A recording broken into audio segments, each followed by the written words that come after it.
presented by Munmun Bihari Official।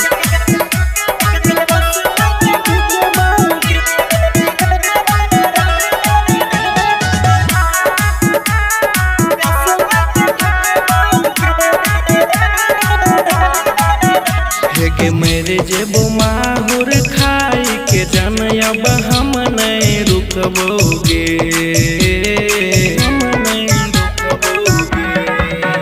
सुन मेरे जेबो माहुर खाई के जन अब हम नहीं रुकबोगे।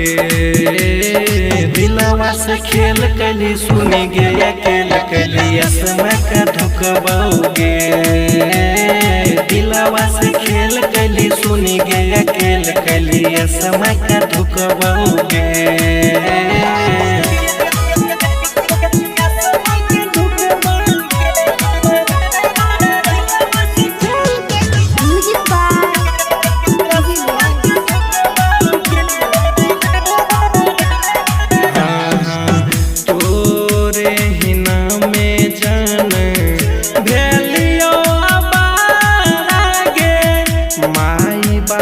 कोई नहीं छे हमर सहारा गे,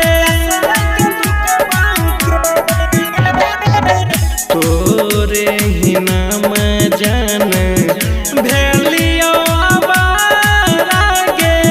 माई बाप कोई नहीं छे हमर सहारा गे।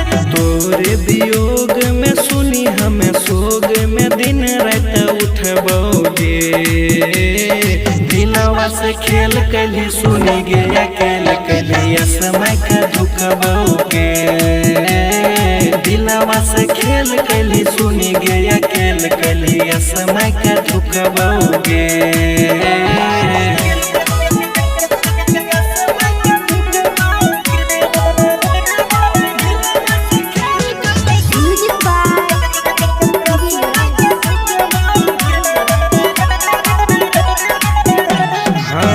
टोला मोहल्ला में कहे सब लवारिस गे, तोरा बिना सुने सोना है न छै गुजारिस गे।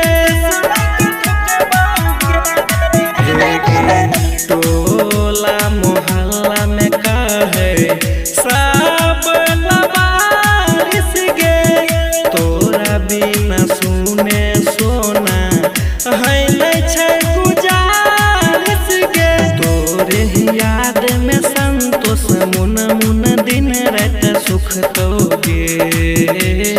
दिलवा से खेल कली सुनी गे अकेल कली असमा का धुकबोगे।